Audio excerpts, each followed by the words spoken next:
আসসালামু আলাইকুম। ইনফো টেলিভিশনে স্বাগত জানিয়ে খবর পড়ছি আমি নাসিরউদ্দিন শিকদার। মহান স্বাধীনতার ঘোষক, বহুদলীয় গণতন্ত্রের প্রবর্তক, আধুনিক বাংলাদেশের স্থপতি ও শহীদ রাষ্ট্রপতি জিয়াউর রহমানের ৪৪তম শাহাদত বার্ষিকী উপলক্ষে দোয়া মাহফিল অনুষ্ঠিত হয়। এতে প্রধান অতিথি হিসেবে উপস্থিত ছিলেন এম মঞ্জুরুল করিম রনি, সাধারণ সম্পাদক, গাজীপুর মহানগর বিএনপি। উক্ত অনুষ্ঠানে প্রধান অতিথি তার বক্তব্যে বলেন, মহান স্বাধীনতার ঘোষক শহীদ রাষ্ট্রপতি জিয়াউর রহমান বীরত্তমের ৪৪তম শাহাদত বার্ষিকী উপলক্ষে টঙ্গী পশ্চিম থানা কর্তৃক আয়োজিত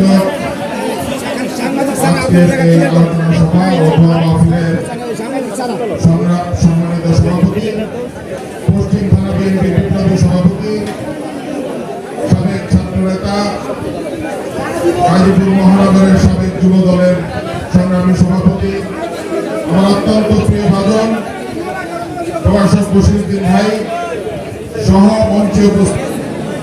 সে কি করেছিল? ৭৪-এর দুর্ভিক্ষ এনেছিল। শেখ মুজিবের শাসনামলে এই দেশে যে পরিমাণ লুটপাট চলেছে, অবশ্য তার মেয়ে তার চেয়ে বেশি করছে।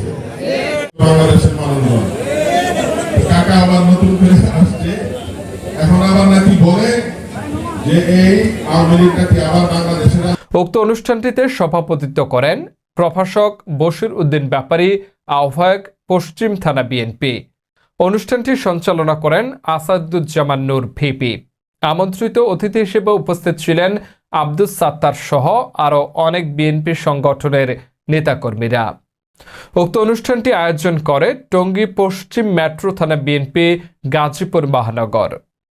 এতক্ষণ ইনফো টেলিভিশনের সাথে থাকার জন্য সবাইকে ধন্যবাদ। নতুন নতুন খবর দেখার জন্য আমাদের সাথেই থাকুন।